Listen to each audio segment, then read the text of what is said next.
Olá, tudo bem? Eu sou Wesley Lely César e este aqui é o Universo da Música. Você pode me acompanhar por aqui todas as semanas se inscrevendo no canal, ok? Então vamos ao programa dessa semana.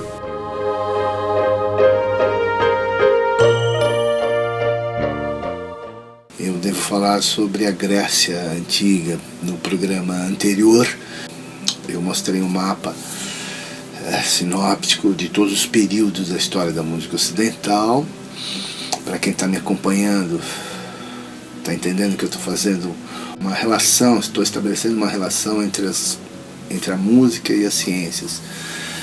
E uma das ciências mais importantes da música é a própria história, que é a história da música. Só que você tem várias histórias, né? Então a história da música ocidental, ela oficialmente, documentalmente, eu já falei isso no programa anterior, ela começa mais ou menos por volta do século IV, VI, 4 com Santo Ambrósio, 6 com o Papa Gregório, mas ela tem na realidade todo um percurso anterior que começa na Grécia Antiga e a cultura helênica, né? A cultura grega. Na realidade a música grega está muito intimamente relacionada à mitologia grega.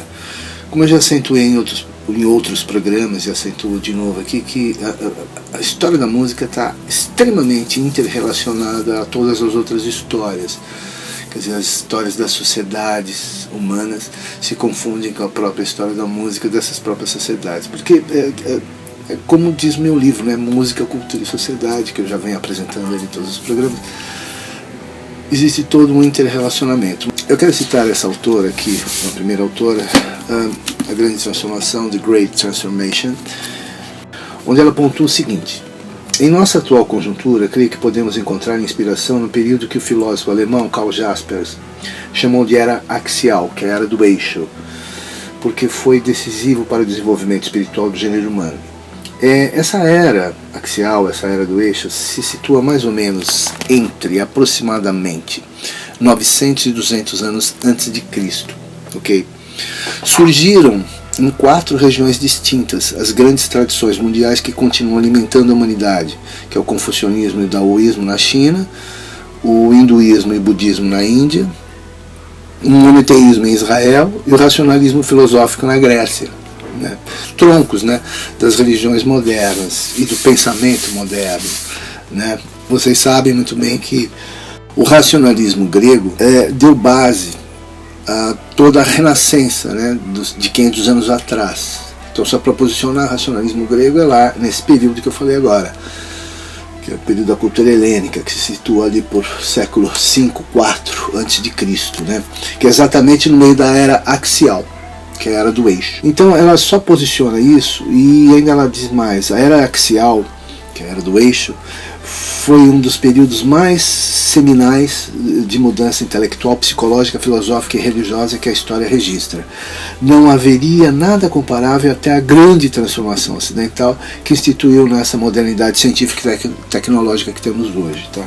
Então eu quis só fazer uma citação prévia aqui da professora Karen Armstrong, exatamente para pontuar o seguinte, que você tem um período anterior aí que cria um campo de preparação para as culturas vindouras, né?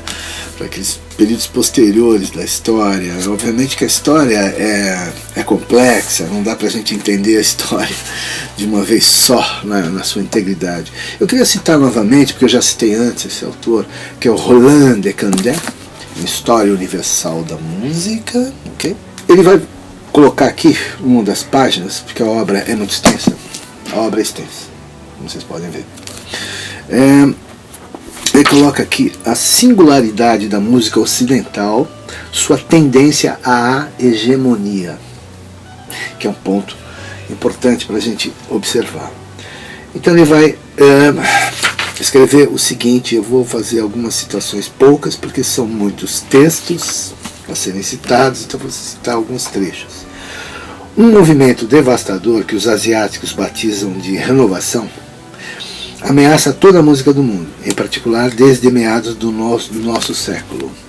Trata-se de uma aclimatação do sistema musical ocidental em condições que variam da simples aquisição de uma técnica particular, considerada como um fator de progressão, à assimilação global de todo o sistema, com sua notação, sua escala temperada, sua escrita polifônica, seus métodos pedagógicos, seus instrumentos, e etc. e tal. Teria muito que falar sobre isso. Na realidade, esse programa aqui, ele daria uma série enorme de programas, tá? Só esse programa. Aliás, cada programa que eu abro daria uma série enorme só daquele tema. É bom notar isso, tá? Vamos nos esquecer disso. Eu estou abrindo alguns temas só. Por que essa adesão à cultura ocidental é sempre considerada um progresso? Né? Ele pergunta. Por falta de reflexão séria, os progressistas sempre incentivaram a música renovada, que os conservadores combatem por vocação. Comete-se com demasiada facilidade o erro de assimilar as tradições musicais autóctones das culturas primitivas, a um artesanato exótico, símbolo de subdesenvolvimento, que o surto industrial e o progresso econômico condenam a desaparecer. Né? Ele continua, quando um país de cultura antiga e rica, em que se aclimataram proveitosamente técnicas de ponta e estruturas econômicas modernas, adota o sistema musical ocidental, que crê ser um símbolo de progresso. E ele condena sua própria cultura à asfixia. Né?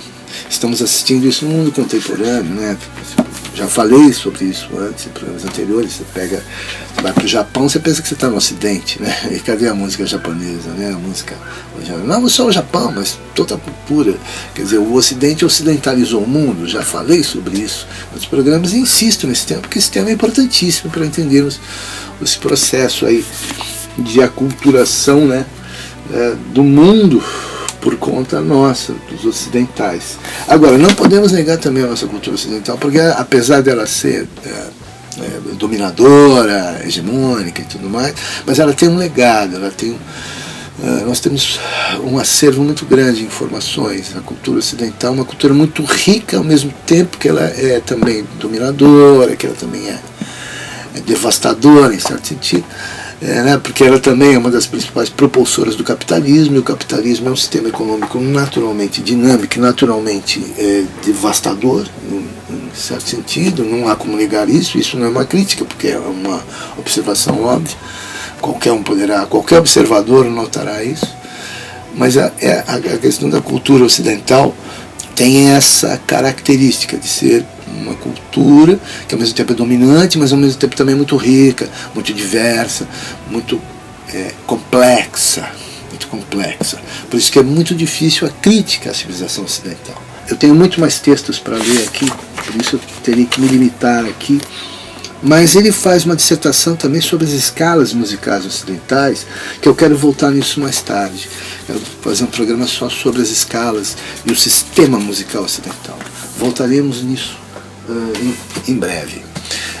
Em História da Pedagogia aqui de Franco Cambi, que é um dos maiores estudiosos da pedagogia de todos os tempos, ele fez essa obra fantástica. Eu acho essa obra demais, assim, adoro. Ele fala sobre a cultura grega em História da Pedagogia, porque ele começa a História da Pedagogia lá atrás, né, as culturas, os primórdios das civilizações.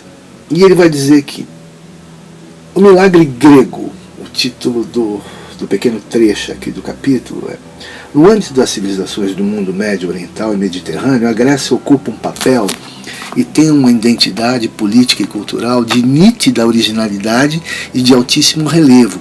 Alguns estudiosos chegaram a falar até de milagre grego, para sublinhar a nítida diferença entre mundo grego e mundo mediterrâneo, em geral, e a mudança de rota que se opera na Grécia, né, no âmbito da organização social e política e na visão da cultura. Mudança que se realiza em direção da laicização e da racionalização e da universalização. Ele ainda cita mais adiante o seguinte: desse modo, no centro da cultura grega, coloca-se a racionalidade, ou seja, aquele uso rigoroso da mente que se desenvolve na direção lógica e crítica, e que organiza cada âmbito da experiência humana, submetendo-o uma reconstrução à luz da teoria, ou de um saber orgânico estruturado segundo princípios e posto como valor em si mesmo. A racionalidade grega, de fato, tem este duplo aspecto. É regra universal na reconstrução da experiência, pela sua interpretação, e é um valor em si, um fim a desejar por si mesmo, que realiza o aspecto mais alto do homem, sua vocação à vida contemplativa. Mas eu gostaria de citar mais propriamente sobre a música da Grécia. Como eu disse, poderíamos fazer uma série só sobre isso. Edson Frederico, que eu já citei antes, na obra dele Breve História, música Breve História, ele vai dizer assim: a mãe antiga do povo grego é Creta, a maior ilha do mar Egeu. Por volta de 3.000 anos antes de Cristo surgiram ali as primeiras manifestações artísticas. Ela era habitada por dois grupos, os dórios e os jônios, de onde vêm os nomes dos modos, alguns dos modos gregos, né? Isso tem que ser estudado com calma. Os gregos não conheceram o canto mágico. A liturgia era baseada na existência de deuses, né? Porque o canto mágico vem mais dos povos mais antigos, primitivos. Então a liturgia era baseada na existência de deuses e não de espíritos, como era comum nas outras culturas primitivas, né? A música, os fenômenos artísticos e a mitologia grega foram, no fundo, produtos de importação. Orfeu era de Trácia, no norte da Macedônia. Olimpo era filho de Mársias, né, que era da Frígia, cidade síria, né, que é ali Ásia Menor. Os modos musicais gregos receberam nomes como frígio e lídio, porque também eram procedentes da Ásia Menor. Então são muitas citações sobre essa coisa da cultura grega, né? Enfim, agora eu quero citar um pouco sobre minha obra Música, Cultura e Sociedade, aqui um trecho pontual, porque quando se estuda a música da Grécia Antiga, normalmente tem-se por referência, quando você vai estudar a teoria da música, a teoria da música grega antiga, começa-se normalmente por Pitágoras. Pitágoras é um ponto de referência. E sobre isso, eu queria citar aqui o seguinte: o autor Mário Ferreira dos Santos, em Pitágoras e o Tema do Número, ele escreve: o grande desenvolvimento que teve a matemática na ciência moderna, particularmente na física, se observam seus resultados extraordinários. Permite a afirmação de que a ciência moderna, esta sob a égide de Pitágoras, assim como a ciência medieval, foi predominante aristotélica. O pitagorismo foi um marco decisivo no desenvolvimento racional e científico, por ter elevado à condição divina a matemática. Esse é um comentário do meu livro aqui, Música, Cultura e Sociedade. Agora vamos fazer uma citação breve sobre a República de Platão. A República de Platão. Essa obra, se é que ela foi escrita realmente por Platão, pensa-se que sim, mas o que é interessante nela é que ela é dividida em tomos, né, em livros, né, dentro dela são vários livros, ela chama de livro 1, livro 2, etc. e tal. Ele vai tratando de vários temas, vários assuntos. Ela esconde, na realidade, todo um tratado de estética musical, né? E até um tratado de psicologia, que está embutido aqui nessa obra. E outros tratados de política e tudo mais. É uma obra super interessante. Essa versão aqui é uma das várias versões da Abril Cultural. A Abril prestou um serviço, é bom que se registre aqui, prestou um serviço à cultura brasileira incrível quando eles lançaram a coleção Os Pensadores, ainda na década de 70, e depois, ainda na década de 70, lançaram uma coleção muito interessante, que precisa registrar aqui, que é dos Mestres da Música, que ainda voltaria a falar sobre ela futuramente, e nos próximos programas. E os mestres do jazz também, etc. e tal. Então a Abril Cultural prestou um grande serviço à cultura brasileira, deixar isso registrado aqui. Na República de Platão, Sócrates, todo mundo sabe quem é, conversa com alguns filósofos. E num desses diálogos ele está conversando aqui, eu vou citar onde mais interessa, ele está conversando com Glauco, filósofo músico. Então ele pergunta a Sócrates: estás ao menos em condições de fazer essa primeira observação, que a melodia se compõe de 3 elementos, as palavras, a harmonia e o ritmo? Lembrando que a harmonia nesse período era a escala. Tá? E eu queria fazer uma observação aqui também, que a palavra rap Rhythm and Poesy, ritmo e poesia, no inglês, que é o rap norte-americano, se refere a isso, ritmo e poesia, que é muito próximo desse conceito grego antigo, né? As palavras, a poesia e o ritmo, né? E a harmonia aqui, que é o terceiro elemento aqui, nesse conceito grego antigo, a harmonia aqui, na realidade, é a escala, porque eles não tinham conceito de harmonia ainda que temos hoje, né? Tá? O nosso conceito de harmonia é muito mais recente. Veremos isso nos futuros programas. Glauco responde aos 3 elementos perguntados por Sócrates, que é: quanto a isso, sim. Sócrates diz: quanto às palavras, diferem das que não são cantadas, não devem ser compostas segundo as regras que enunciamos há pouco de forma semelhante? Glauco responde: sem dúvida. Sócrates: e a harmonia e o ritmo devem corresponder às palavras? Glauco responde: sim. Sócrates: já dissemos que não deveriam existir queixas e lamentações nos nossos discursos. Glauco: com efeito, por serem desnecessárias. Sócrates: quais são as harmonias plangentes? Diz-nos, visto que és músico. Glauco: são a lídia mista, a aguda e outras semelhantes. Sócrates: convém, pois, suprimi-las, não é verdade? Porque são inúteis para as mulheres honradas e com maior razão para os homens. Glauco: certamente. Sócrates: nada há mais inconveniente para os guardiães do que a embriaguez, a moleza e a indolência. Glauco: sem dúvida. Sócrates: quais são as harmonias efeminadas usadas nos banquetes? Glauco: a jônia, a lídia, que se denominam harmonias lascivas, né? Sócrates: de tais harmonias, meu amigo, tu te servirás para formar guerreiros? Glauco: de maneira nenhuma, receio que não te restem, senão a Dória e a Frígia. Bem, então, esse mundo grego antigo é um mundo que interrelaciona, né, toda a mitologia grega com a música, né? Então esses modos, os nomes dos modos estão intimamente relacionados com os povos, né? Jônio, Dório. Os dórios, por exemplo, invadiram aquela região ali onde vai ser a Grécia mais tarde, tipo 1000 anos antes de Cristo e tal. Então, enfim, é uma espécie de uma cultura de importação, né?